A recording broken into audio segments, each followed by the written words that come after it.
So hello everyone, welcome back to my YouTube channel Reaction Concept. So second year class 12 or যেখিনি student আছে সেইখিনিৰ কাৰণে আজি এটা নতুন ক্লাস এটা আৰম্ভ কৰিছো হেতু হৈছে কি physical chemistry chemical kinetics হয়নে এটা তোমালোকৰ ফাৰ্স্ট ইয়াৰ পৰীক্ষাটো নহলে সেকেন্ড ইয়াৰ লৈকে ডাইৰেক্ট প্ৰমোট কৰি দিছে ফ্ৰীতে তোমালোকক প্ৰমোট কৰি দিছে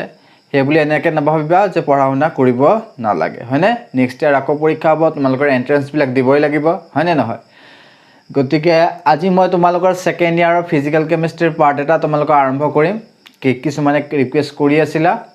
গতিকে সেই চেপ্টাৰটোৰ নাম কি কেমিক্যাল কাইনেটিক্স কেমিক্যাল কাইনেটিক্স আমি আৰম্ভ কৰিম ঠিক আছে আৰু এই ক্লাছটোৰ যিখিনি নোটছ আছে সেইখিনি মই তোমালোকৰ লিংক এটা দি দিম সেই লিংকটোত পাই যাবা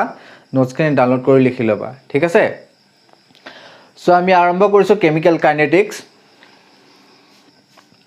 সো কেমিক্যাল কাইনেটিক্স নো কি ফিজিক্যাল কেমিষ্ট্ৰিৰ কাইনেটিক শব্দটো কোৰ পৰা আহিছে কাইনেটিক শব্দটো আহিছে তোমাৰ ৰেটৰ পৰা হাৰ ৰেট মানে স্পিড বা ৰেট এই শব্দটোৰ অৰ্থ হৈছে কি কাইনেটিক্স এটা কেমিষ্ট্ৰি তুমি ৰেট বুলি ক'লে কি বুজা ৰেট এই শব্দটো কিহৰ লগত জড়িত হৈ থাকে এই শব্দটো কেমিষ্ট্ৰি যি শব্দ আমি ব্যৱহাৰ নকৰো কিয় সেই শব্দটো কিহৰ লগত জড়িত হৈ থাকে জেনাৰেলি ৰিএকচনৰ লগত জড়িত হৈ থাকে গতিকে কেমিক্যাল ৰিএকচন এটা যদি তুমি কনসিডাৰ কৰা এটা কাইনেটিক্স মানে কি চাও আমি ঠিক আছে সো তুমি এটা যদি ৰিএকচন তুমি যদি কনসিডাৰ কৰা সাপোজ তুমি এটা ৰিএকচন কনসিডাৰ কৰিছা A to B এটো এটা ৰিএকচন যত তোমাৰ ইয়াৰ পৰা কি হৈছে এটো এটা ৰিএক্টেন্ট এটো তোমাৰ প্ৰডাক্ট হয়নে A এৰ পৰা B লগা কি হৈছে প্ৰডাক্ট দি আছে গতিকে এই ৰিএকচনটোৰ পৰা আমি কি কি ইনফৰমেশন উলিয়াব পাৰো এতিয়া তোমালোকে সোৱা আগতে তোমালোকে কি পঢ়িছিলা কি চেপ্টাৰ পঢ়িছিলা ফাৰ্স্ট ইয়াৰ তোমালোকে এটা চেপ্টাৰ পঢ়িছিলা নে থাৰ্মোডাইনামিক্স পঢ়িছিলা এতিয়া থাৰ্মোডাইনামিক্সৰ পৰা আমি ৰিএকচন এটা কি ক'ব পাৰো এই ৰিএকচনটো কি ক'ব পাৰো যে এই ৰিএকচনটোৰ ডেল জিৰ ভ্যালুটো ক'ব পাৰো হয়নে ডেল জিৰ ভ্যালুটো পজিটিভ নে নিগেটিভ নে ই জিৰো হয়নে নহয় হেবিলাকৰ কথা ক'ব পাৰো মানে কি আমি ৰিএকচন এটাৰ দ্যাট ইজ আমি কি ক'ব পাৰো ৰিএকচন এটাৰ স্পন্টেনিয়াস হয় নে নহয় স্পন্টেনিটিৰ ইনফৰমেশনটো আমি কি কৰিব পাৰো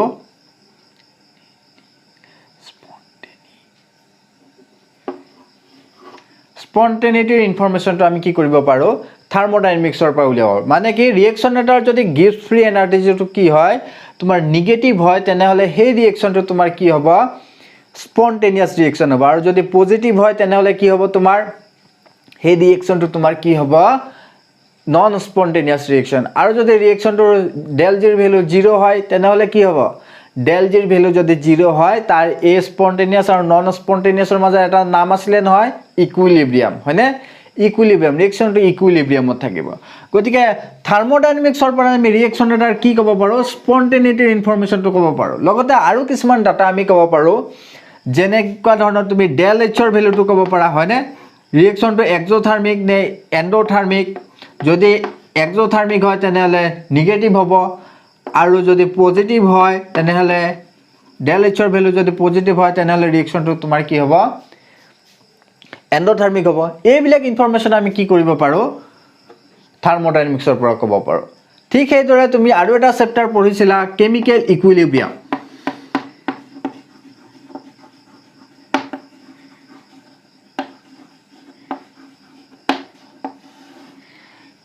ইকুইলিব্ৰিয়াম হয় এটা কেমিক্যাল ইকুইলিব্ৰিয়ামৰ পৰা ৰিএকচন এটাৰ কি কথা ক'ব পাৰো কেমিক্যাল ইকুইলিব্ৰিয়ামৰ পৰা এটা ইনফৰমেশন উলিয়াব পাৰো আমি extent of a reaction মানে ৰিএকচনটো কিমান দূৰ আগবাঢ়ি গৈছে extent of a reaction আমি উলিয়াব পাৰো কেমিক্যাল ইকুইলিব্ৰিয়ামৰ পৰা যে ৰিএকচনটো ফৰৱাৰ্ড ডাইৰেকচনত গৈ আছে নে ব্যাকৱাৰ্ড ডাইৰেকচনত গৈ আছে সেইবিলাক কথা আমি কি কৰিব পাৰিম ব্যাকৱাৰ্ড ডাইৰেকচনত গৈ আছে নে ফৰৱাৰ্ড ডাইৰেকচনত গৈ আছে সেইবিলাক কথা আমি কিহৰ পৰা ডিটাৰমাইন কৰিব পাৰিম কেমিক্যাল ইকুইলিব্ৰিয়াম চেপ্টাৰটোৰ পৰা কি কৰিব পাৰিম ডিটাৰমাইন কৰিব পাৰিম লগতে ৰিএকচনটো ইকুইলিব্ৰিয়ামত আছে নে ফৰৱাৰ্ড ৰিএকচন বেছি হৈ আছে নে ব্যাকৱাৰ্ড ৰিএকচন বেছি হৈ আছে সেইবিলাক আমি কি কৰিব পাৰিম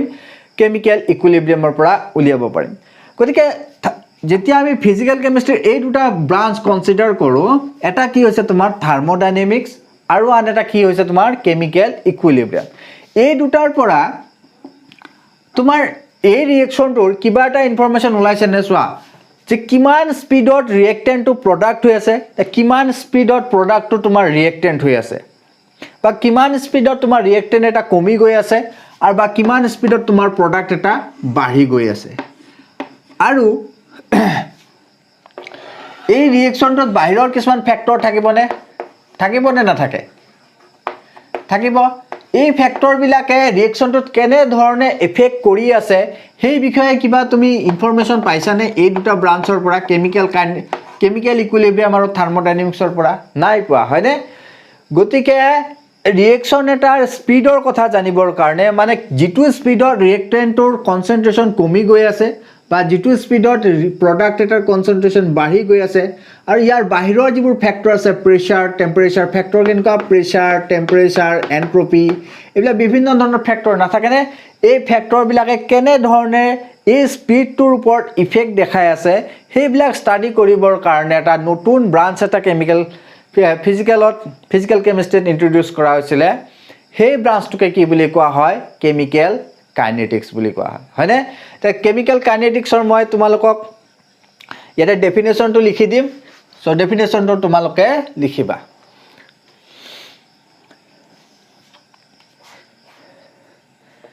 chemical kinetics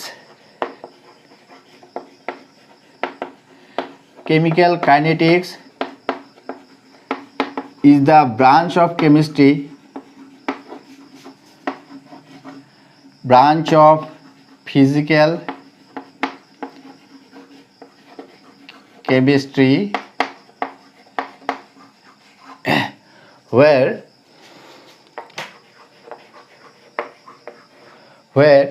the speed of a reaction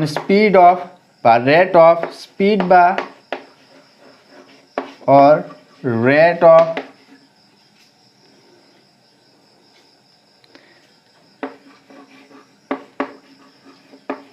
reaction and the factors affecting the by influencing the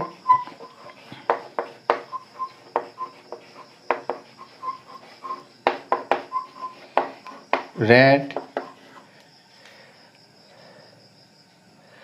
where you study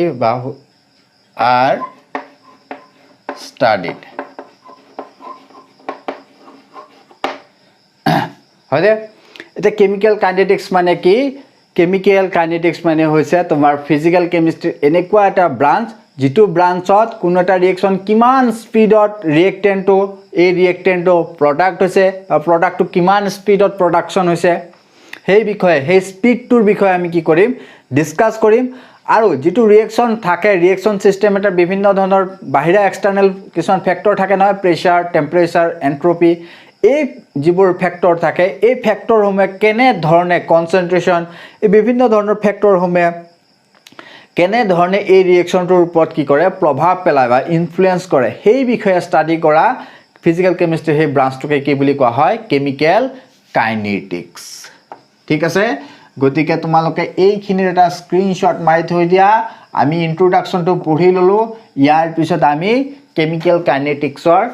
যিবিলাক চেপ্টাৰ আছে যিবোৰ কি আছে তোমাৰ মেইন টপিক আছে সেই টপিকসমূহ আমি আলোচনা কৰিম মই ইয়াতে তোমালোকৰ যেটো চেপ্টাৰটো পঢ়াম হেতু এনে ধৰণে পঢ়াম তোমালোকৰ বোৰ্ডৰ কাৰণেও হৈ যায় আৰু তোমালোকৰ এন্ট্ৰেন্সৰ কাৰণেও কি হৈ যায় চেপ্টাৰটো কভাৰ হৈ যায় হয়নে both boardৰ কাৰণে আৰু কম্পিটিটিভ এক্সামৰ কাৰণে দুইটা পাৰপাজৰ কাৰণে মই তোমালোকক চেপ্টাৰটো পঢ়াম গতিকে তোমালোকে যিমান পাৰা ভালদৰে পঢ়িবা ভালদৰে ক্লাছবিলাক ফলো কৰিবা ফাৰ্স্ট টু লাষ্ট তেতিয়া তোমালোকৰ সুবিধা হ'ব গতিকে প্ৰথমতে তোমালোকে এইখিনি কি কৰা স্ক্ৰিনশ্বট এটা মাৰি লোৱা তাৰ পিছত মই তোমালোকৰ নেক্সট টপিকটো আলোচনা কৰিম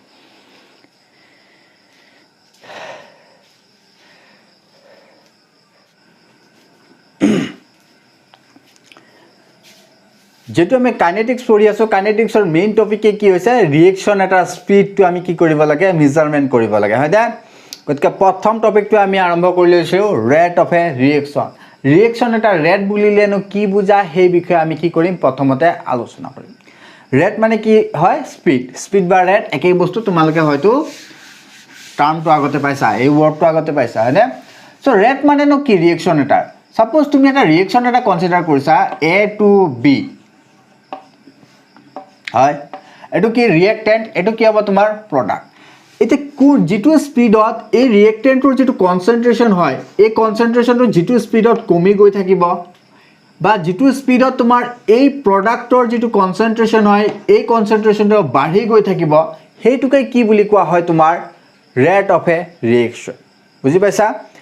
মানে কনসেন্ট্ৰেচন মানে কি কনসেন্ট্ৰেচনৰ তোমালকে পাইছিলা নহয় কনসেন্ট্ৰেচন বিভিন্ন ধৰণৰ কনসেন্ট্ৰেচন টাৰ্ম কিছুমান পাইছিলা যেনকা ধৰণৰ মোলাৰিটি হয়নে নহয় মোলাৰিটি মোলেলিটি এবিলা পাইছিলা না নাই তাৰছত মোল ফ্ৰেকচন এবিলা পাইছিলা নহয় কনসেন্ট্ৰেচন টাৰ্ম কিছুমান পাইছিলা তোমালকে ফাৰ্স্ট ইয়াৰৰ বেসিক কনসেপ্টত হয়নে নহয় গতিকে কিমান স্পীডত A টু বাঢ়ি যায় A টু কমি যায় বা B টু বাঢ়ি যায় তাকে আমি কি বুলি কম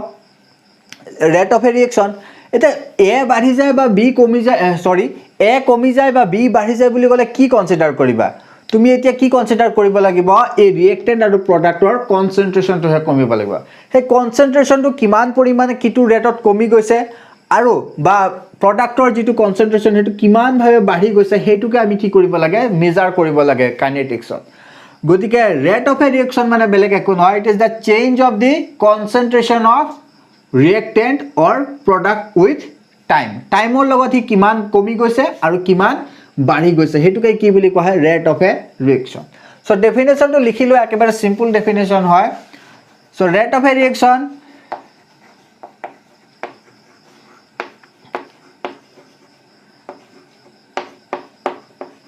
rate of a reaction is defined as the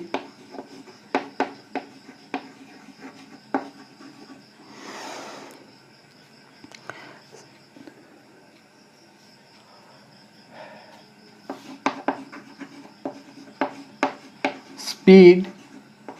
with which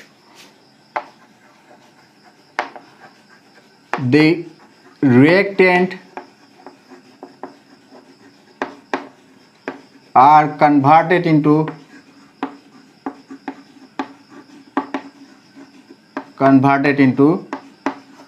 product or it may be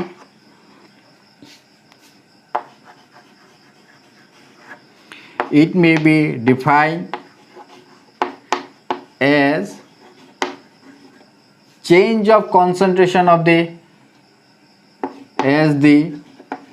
change of concentration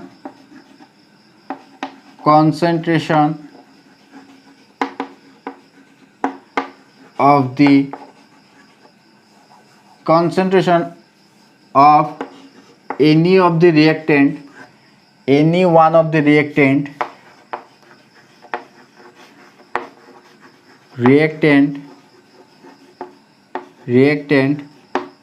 or product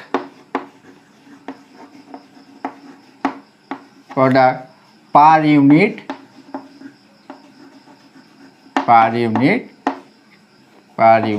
time মানে per unit second মানে second inverse 1 হয়নে per secondত কোনো এটা ৰিয়েক্টেন্টৰ কনসেন্ট্ৰেচনটো কিমান পৰিমাণে কমি গৈছে বা per unit টাইমত প্ৰডাক্টৰ যেটো কনসেন্ট্ৰেচন হয় হে কনসেন্ট্ৰেচন কিমান পৰিমাণে বাঢ়ি গৈছে সেই ৰেটটোকে rate of concentration of product rate of concentration of reactant হেতুকে কি বুলি কোৱা হয় ৰেট অফ দি ৰিয়েকচন বুলি কোৱা হয় ঠিক আছে so rate of a reaction তোমালোকে ফৰ্মুলা এটা দি লিখিব পাৰা কি লিখিব পাৰা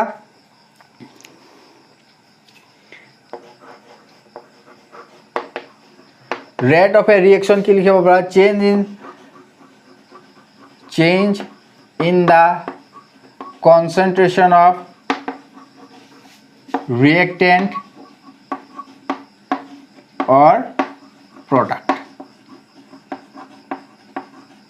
divided by time হয়নে এই ফৰ্মুলাটোৰ দ্বাৰা আমি ৰেট লিখিব পাৰো আৰু এই ৰেটটো কেতিয়াও নিগেটিভ নহয় সো তোমালোকে এটা পয়েন্ট এটা লিখি থৈ দিয়া আছে ইয়াতে ৰেট ইজ নেভাৰ নিগেটিভ যেহেতু ৰেট কেতিয়াও নিগেটিভ নহয় গতিকে তুমি যেতিয়া এটু কনসেন্ট্রেশন ডাউন হৈ থাকা দেখিবা ইয়াত কনসেন্ট্রেশনটো যেতিয়া কমি গৈ থাকা তুমি কনসিডাৰ কৰিবা তেতিয়া তুমি কি লিখিব লাগিব ৰেট কেতিয়া দুটা টাৰ্মছ লিখা যায় rate is equal to minus of change in the concentration of reactant divided by time আৰু তোমাৰ যেতিয়া প্ৰডাক্টটো কনসিডাৰ কৰিবা তেতিয়া তুমি কি লিখিব লাগিব rate is equal two change in the plus change in the concentration of product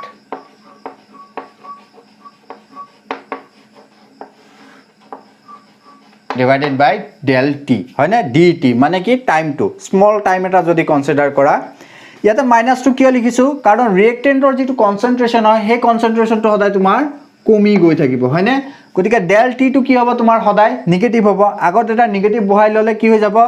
negative into negative হেকত গৈ পেলা তোমাৰ কি হৈ যাব পজিটিভ ওলাব হয়নে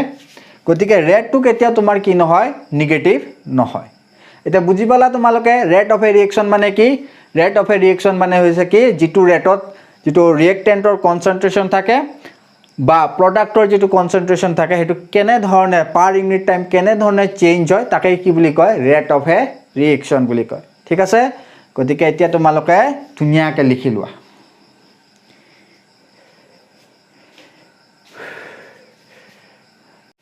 The rate of a reaction তোমালোকে লিখি ললা বুজি পালানে rate of reaction মানে কি তাৰ ৰিঅ্যাক্টেন্টৰ কনসেন্ট্ৰেশন কিমান হাৰত কিমান ৰেটত কি হৈছে কমি গৈছে আৰু প্ৰডাক্টৰ কনসেন্ট্ৰেশনটো কিমান ৰেটত বাঢ়ি গৈছে উইথ টাইম হেতুকে কি বুলি কোৱা হয় ৰেট অফ এ ৰিঅ্যাকশন বুলি কোৱা হয় এটা ৰেটৰ লগত যেটো ৰিঅ্যাকশনৰ যেটো ৰেট থাকে এটো বিভিন্ন ধৰণৰ থাকিব পাৰে গতিকে সেই ৰেট কেনেকুৱা ধৰণৰ ৰেট থাকে মই তাকে এতিয়া অলপ আলোচনা কৰিম মানে কি তোমাক যদি কিবা এটা ডাটা দিয়া থাকে ৰিঅ্যাকশন এটা ৰেট যদি এনেকুৱা বুলি দিয়া থাকে তেনেকুৱা বুলি দিয়া থাকে সেই ডাটাৰ পৰা তুমি ক'ব পাৰা কেতিয়াবা যে ৰিঅ্যাকশনটো এনেকুৱা ধৰণৰ তেনেকুৱা ধৰণৰ হয় নে কিহৰ কাৰণে কাৰণ বিভিন্ন ধৰণৰ ৰিঅ্যাকশনৰ বিভিন্ন ধৰণৰ ৰেট থাকে হয় সো টাইপ অফ ৰেট বুলি লিখা আছে ৰেট দুই ধৰণৰ থাকিব পাৰে rate of a reaction may be of two types এটা কি হ'ব পাৰে তোমাৰ ইউনিফৰ্ম ৰেট হ'ব পাৰে ইউনিফৰ্ম মানে কি একে কনস্ট্যান্ট হৈ থাকিব তুমি যেটো টাইমৰ কনসিডাৰ কৰিছা সাপোজ t = 0 সেকেন্ডৰ পৰা যদি তুমি কনসিডাৰ কৰিছা t = 0 সেকেন্ডৰ পৰা t = t সেকেন্ড যদি লাগে ৰিঅ্যাকশনটো কমপ্লিট হ'বৰ কাৰণে থ্ৰুআউট দিস ডিউৰেশন হে ৰেটটো কি হৈ থাকিব তোমাৰ কনস্ট্যান্ট হৈ থাকিব ৰেটটো কি হৈ থাকিব তোমাৰ কনস্ট্যান্ট হৈ থাকিব তেনেকুৱা ধৰণৰ ৰেটক কি বুলি কোৱা হয় ইউনিফৰ্ম ৰেট বুলি কোৱা হয় বুজি পাইছা আৰু এই ইউনিফৰ্ম ৰেট যিবিলাক থাকে হে ৰিঅ্যাকশন বুৰা যেটো অৰ্ডাৰ হয় মই অৰ্ডাৰৰ কথা পিছত পঢ়াই দিম হে অৰ্ডাৰটো তোমাৰ কি হ'ব 0 হ'ব এটোৰ কথা মই পিছত পঢ়াই দিম ঠিক আছে এই ইনফৰমেশনটো তোমালোকে লিখি ৰাখা এতিয়া মই পিছত পঢ়াই দিম আৰু কেতিয়াবা ৰেট সমূহ কি হ'ব পাৰে তোমাৰ নন ইউনিফৰ্ম হ'ব পাৰে নন ইউনিফৰ্ম মানে কি Suppose তুমি t = 0 সেকেন্ডত কনসিডাৰ কৰিছা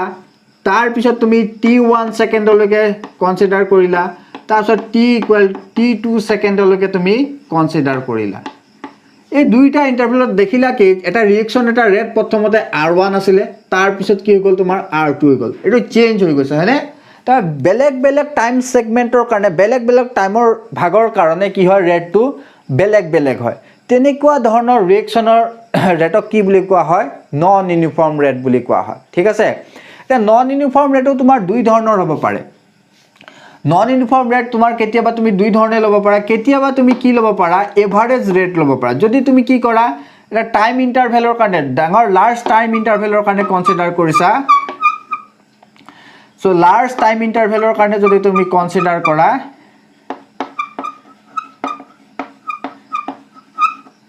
লাৰ্জ টাইম ইন্টাৰভেলৰ কাৰণে যদি কনসিডাৰ কৰা তেনেহলে যেটো ৰেট পাবা নন ইউনিফৰ্ম ৰেট পাবা হেতু কি বুলি কয় তোমাৰ এভাৰেজ ৰেট বুলি কয় কি বুলি কয় তোমাৰ এভাৰেজ ৰেট এভাৰেজ ৰেট বুলি ক'ব সেইটো কেনে ধৰণে লিখিবা ডেল অফ কনচেন্ট্ৰেশন যেটো কনচেন্ট্ৰেশন চেঞ্জ হৈছে সেই টাইমৰ কাৰণে ইনটু ডেল্টা টি টাইম ডিউৰেশনটো ঠিক সেইদৰে কোনোবা এটা ইনষ্টেন্টত যদি তুমি কি কৰিব বিচাৰিছা এটা স্মল ইনষ্টেন্টত মানে কি তোমাৰ t = 5 সেকেন্ডত ৰিঅ্যাকশনটো ৰেট কিমান আছিল খুদিছা হয়নে কোনো এটা স্পেসিফিক ইনষ্টেন্ট মানে এই ইনষ্টেন্টত যদি তোমাক খুদিছা ৰেট কিমান আছিল হয়নে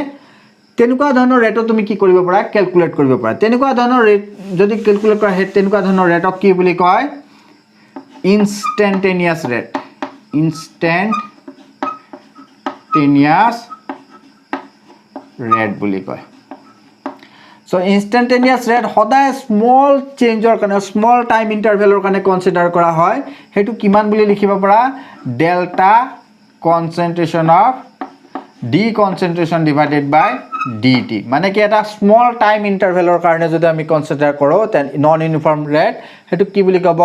ইনষ্টেন্টেনিয়াছ ৰেট আৰু যদি ডাঙৰ টাইম ইন্টাৰভেলৰ কাৰণে যদি কনসিডাৰ কৰ তাক কি বুলি কব এভাৰেজ ৰেট বুলি কব হয়নে গতিকে ৰেটৰ প্ৰকাৰটো বুজি পালা কি ধৰণৰ ৰেট থাকিব পাৰে ইউনিফৰ্ম আৰু নন ইউনিফৰ্মৰ দুটা থাকে এটা কি তোমাৰ এভাৰেজ আৰু এটা কি ইনষ্টেন্টেনিয়াছ মই ভালদৰে বুজাই দিছো এতিয়া আইছো ৰেটৰ ইউনিটৰ ওপৰত যেহেতু এটা কি কেমিক্যাল কাইনেটিক্স এটো এটা ফ্যাক্টৰ হয় না নহয় কিবা এটা প্যাৰামিটাৰ হয় ইয়াৰ কিবা এটা কি থাকিব তোমাৰ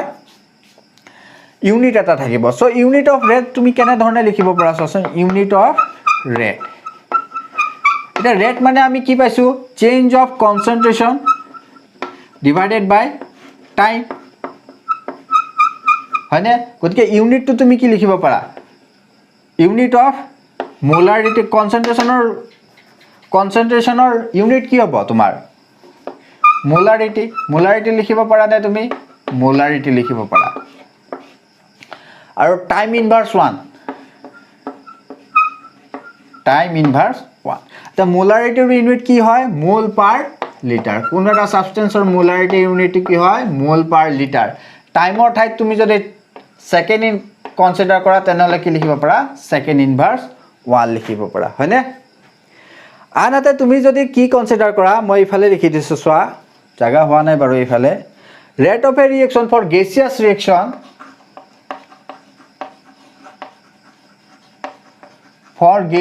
ৰিঅ্যাকশন তোমাৰ যদি গেছিয়াছ ৰিঅ্যাকশন দিয়া থাকে তেনেহলে rate of unit of rate কি হ'ব তোমাৰ ইয়াতে কি লিখিছো আমি কনসেন্ট্ৰেশন লিখিছো না মোলাৰিটি বা কনসেন্ট্ৰেশন টাইম ইনভাৰ্স 1 তুমি কি লিখিব পাৰা ইয়াতে কনসেন্ট্ৰেশনৰ টাইম প্ৰেসাৰ লিখিব পাৰা কি লিখিব পাৰা প্ৰেসাৰ ডিভাইডেড বাই টাইম লিখিব পাৰা মানে কি প্ৰেসাৰটো তুমি জি ইউনিটতে এক্সপ্ৰেছ নকৰা কিয় পাস্কেল নেনোমিটাৰ কি ইউনিট আছে বেৰ বাৰ কিবা আছে নহয় আৰু কি হ'ব তোমাৰ টাইম ইনভাৰ্স 1 হ'ব টাইমটো তুমি জেনে ধৰণে কিহৰ কাৰণে ইয়াত কনসেন্ট্ৰেশনৰ ঠাইত প্ৰেসাৰ কিহৰ কাৰণে লিখিছো এতিয়া চোৱা তোমালোকে গেছ ল পঢ়িছিলা নহয় পঢ়িছিলা নে নাই গেছলৰ পৰা আইডিয়াল ইকুৱেচনৰ পৰা কি পাইছিলা আইডিয়াল গেছ ইকুৱেচনৰ PV = nRT পাইছিলা নহয় পাইছিলা নে হয় না নহয় ইয়াতে তোমাৰ R আৰু T টো যদি কনস্ট্যান্ট থাকে তেনেহলে তুমি কি লিখিব পাৰা প্ৰেসাৰ = N/V গেছৰ কাৰণে এই ৰিঅ্যাকশনটো লিখিব পাৰি এই V টো মানে কি কনসেন্ট্ৰেশন হয় না এটো কি হ'ব N মানে কি মোল এটো মানে কি লিটাৰ হয় না নহয় মোল পাৰ লিটাৰ মানে কি তোমাৰ কনসেন্ট্ৰেশন এইফালে কি লিখিছা তুমি T লিখিছা এইফালে কি আছে P আছে যদি তোমাৰ R টো কনস্ট্যান্ট হয় ইয়াতে T টো যদি কনস্ট্যান্ট থাকে তেনেহলে তুমি কি লিখিব পাৰা প্ৰেসাৰ is directly proportional to concentration হয়নে গতিকে কোনো ৰিঅ্যাকশন এটা যেটা টেম্পাৰেচাৰটো আমি কনস্ট্যান্ট ৰাখো তেনেহলে আমি কি কৰিব পাৰো ৰিঅ্যাকশনটো প্ৰেসাৰ কনসেন্ট্ৰেশনৰ কি হয় প্ৰপোৰ্শনাল হয় গতিকে আমি কনসেন্ট্ৰেশনৰ ঠাইত প্ৰেসাৰ লিখিব পাৰো এইখিনি কথা তোমালোকে লিখি থৈ দিবা এইবিলাক বস্তু এন্ট্ৰেন্সত লাগে এই কনসেপ্ট বিলাক সো তোমালোকে এটো লিখি লোৱা টাইপ অফ ৰেট কি আছে দুটা আছে আৰু কি আছে এটো ইউনিট অফ ৰেট এই দুটা বস্তু লিখি লোৱা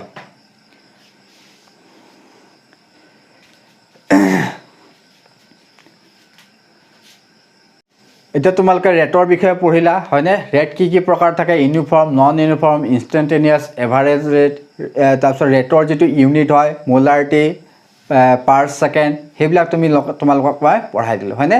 এতিয়া তোমালোকক মই এনেকুৱা এটা টাৰ্ম এটা ইন্ট্ৰডিউচ কৰিব যাম সেইটো খুব সিম্পল হয় কিন্তু কুৱেশ্যন ইয়াৰ পৰা আহে এটা কথা কাইনেটিক্সত কিছুমান টাৰ্ম থাকে হয়নে ৰেটৰে কিছুমান ভাগ থাকে কিন্তু গোটেইকেইটাৰে মিনিং কি বেলেগ বেলেগ হয় গতিকে তোমালোকে যেতিয়া কুৱেশ্যন এটা সুধিব তোমাৰ কাইনেটিক্সত তোমাৰ কি ৱৰ্ড ইউজ কৰিছে এই কুৱেশ্যনটোত সেইটো তোমালোকে খুব কনচিয়াছলি অবজাৰ্ভ কৰিবা ঠিক আছে তাৰে ভিতৰতে মই এটা খুব পিকুলিয়াৰ এটা টাৰ্ম এটা এতিয়া বুজাই দিম ৰেটৰ পৰাই হয় সেইটো কি বুলি কোৱা হয় তোমালোকৰ overall rate of A reaction বা ইয়াক কি বুলি কোৱা হয় আৰু এটা নাম আছে equality relative rate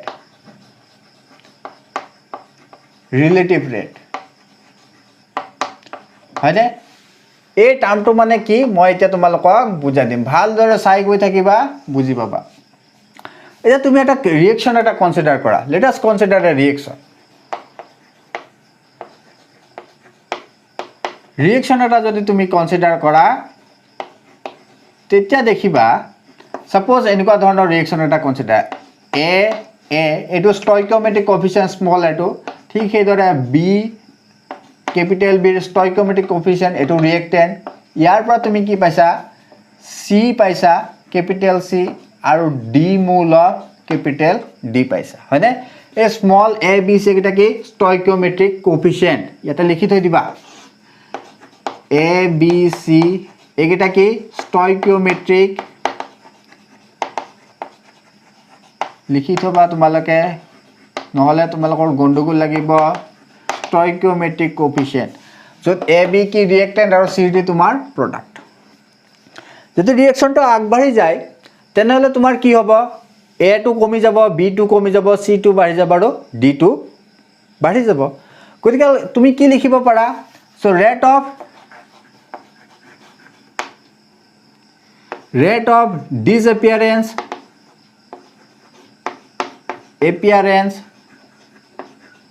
of a তুমি কি লিখিব পাৰা minus of d of concentration of a divided by d লিখিব পাৰা নে ঠিক সেইদৰে rate of disappearance of b কি লিখিব পাৰা তুমি minus of db divided by dt লিখিব পাৰা নে এইটো এইকিটা কিন্তু কনসেন্ট্ৰেশন টাৰ্ম দেই এইকিটা কি কনসেন্ট্ৰেশন টাৰ্ম মনত ৰাখিবা ঠিক সেইদৰে rate of appearance মানে কি কিমান পৰিমাণে এপিয়াৰ হৈছে appearance of c তুমি কি লিখিব পাৰা plus d of concentration of c divided by dt লিখিব পাৰা নে ঠিক সেইদৰে rate of appearance of capital D plus of d by dt এনেকৈ লিখিব পাৰা গোটেইকেইটা মই মিলাই লিখিছো হয়নে এনে ধৰণে লিখিব পাৰা কোন কেইটা কেনে ধৰণে বাঢ়িছে কোন কেইটা কমিছে এখিনিলৈকে চাগে বুজি পাইছা এতিয়া চোৱা এটা ওভাৰঅল ৰেট মানে কি ওভাৰঅল ৰেট মানে মই এতিয়া এক্সপ্ৰেছন এটা লিখি দিম হেতুকৈ কি বুলি কোৱা হয় ওভাৰঅল ৰেট বুলি কয় সো এই ৰিয়েকশ্যনটো যদি তুমি ওভাৰঅল ৰেট লিখিব বিচাৰা তেনেহলে কি হ'ব চোৱা ওভাৰঅল ৰেট মানে হৈছে তোমাৰ বা ৰিলেটিভ ইকুৱেলিটি ৰেট মানে হৈছে তোমাৰ a to appearance disappearance of a consider কৰা আৰু ইয়াৰ আগত কি আছে এটা stoichiometric coefficient এটা আছে মানে 1 by a into minus of d a by dt ঠিক সেইদৰে ইয়াৰ আগত কি আছে b আছে মানে small b 1 by minus of db by dt ঠিক সেইদৰে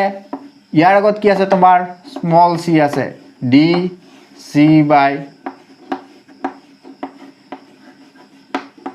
dt is equal to 1 by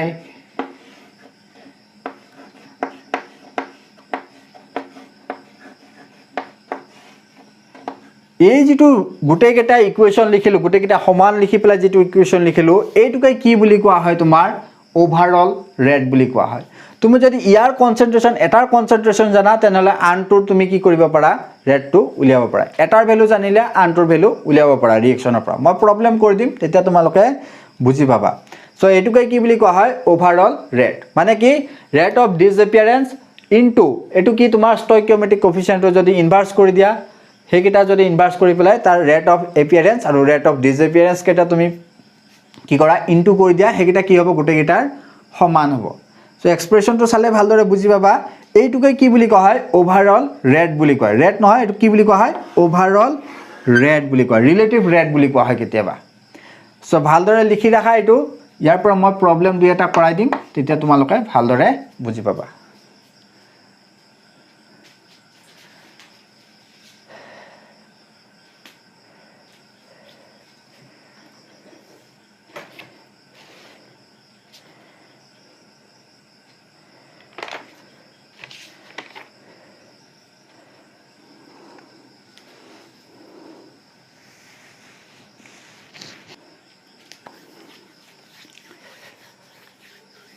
so মই ইয়াতে ওভাৰঅল ৰেটৰ পৰা দুটা কোৱেশ্চন লিখিছো প্ৰবলেম দুটা লিখিছো এই দুটা কৰাই দিম তেতিয়া তোমালোকৰ ধুনিয়াকে কনসেপ্টটো ক্লিয়াৰ হৈ যাব ঠিক আছে প্ৰবলেম কেটা খুব ধুনিয়াকে লক্ষ্য কৰিবা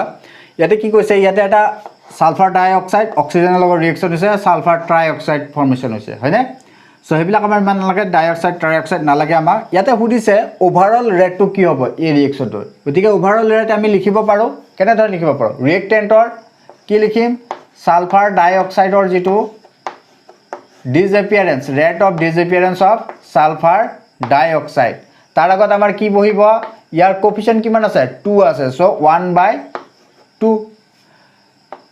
is equal to ইয়াতে কি আছে অক্সিজেন আছে minus of d of oxygen divided by 2 আৰু লগতে is equal to 1/2 into ইয়াতে 2 আছে নহয় d of SO3 divided by dt এইটোই হ'ব তোমাৰ প্ৰথমটোৰ आंसर হয়নে এটো কি হ'ব এই ৰিএকচনটোৰ ওভাৰঅল ৰেট সো এতে एग्जांपल 2 লকে ইয়াতে আমি কি হৈছে যেটো এমোনিয়াৰ যেটো ফৰ্মেশনৰ ৰিএকচন সেই ৰিএকচনটো লিখিছো ৰিএকচনটো লিখি পেলাই কৈছে rate of disappearance of hydrogen এই হাইড্ৰোজেনটো কোনটো ৰেটত দিয়া আছে এই ৰেটত কমি গৈছে বুলি কৈছে লগতে কৈছে এই ৰিএকচনটোৰ কাৰণে তুমি কি কৰিব লাগে rate of disappearance of nitrogen nitrogen কেনে ভাবে কিটো ৰেটত কমি গৈছে আৰু rate of formation of ammonia ammonia কোনটো ৰেটত ফৰ্মেশন আছে তো তোমাক ক্যালকুলেট কৰিব দিছে হয়নে গতিকে তুমি ওভাৰঅল ৰেটটো লিখিব পাৰা ইয়াৰ পৰা পাৰানে সো ওভাৰঅল ৰেটটো লিখা কি হ'ব তোমাৰ ওভাৰঅল ৰেটটো -dN2 divided by dt is equal to 1/3 minus 1/3 d of hydrogen divided by dt is equal to 1/2 into d of NH3 divided by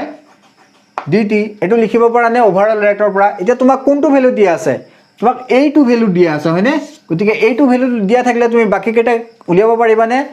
গতিকে ইয়াৰ পৰা তুমি কি লিখিব পাৰা minus of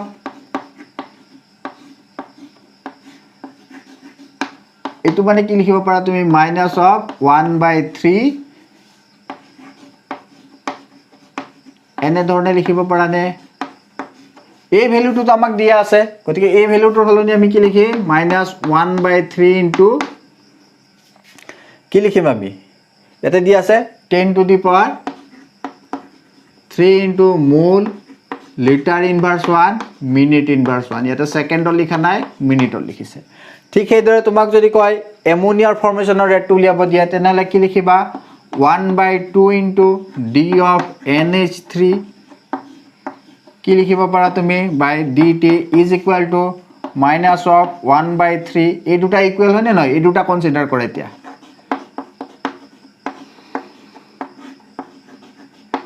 d2 হয় এই ভ্যালুটো আমি জানো এইফালে 2 আছে 2 টো এইফালে লৈ যাম গতিকে ইয়াৰ পৰা আমি কি লিখিব পাৰো d of NH3 dt 2 টো যদি এইফালে লৈ যাও 2/3 আৰু এই ভ্যালুটো কিমান আছে দিয়া আছে মানে 10 to the power -3 মোল লিটাৰ ইনভাৰ্স 1 মিনিট ইনভাৰ্স 1 এইখিনি ক্যালকুলেট কৰিবা কিমান ওলাই এইটো ইউনিট লিখিবা ঠিক আছে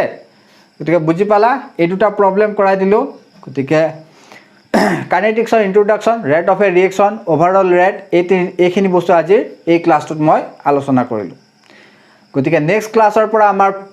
ফ্যাক্টৰস বিলাক আলোচনা কৰিম কোনবিলাক ফ্যাক্টৰে ৰেট অফ এ ৰিएक्शনৰ ওপৰত ইনফ্লুৱেন্স কৰে সেই ফ্যাক্টৰৰ বিষয়ে আমি আলোচনা কৰিম ঠিক আছে সো আজিলৈকে এৰিছো আৰু এই ক্লাছটোৰ যিবিলাক তোমালোকৰ নোটছ আছে সেইবিলাক মই লিংক এটা দি দিম তাৰ পৰা তোমালোকে পিডিএফ টো ডাউনলোড কৰি লবা সো আজিলৈকে এৰিছো see you in the next class thank U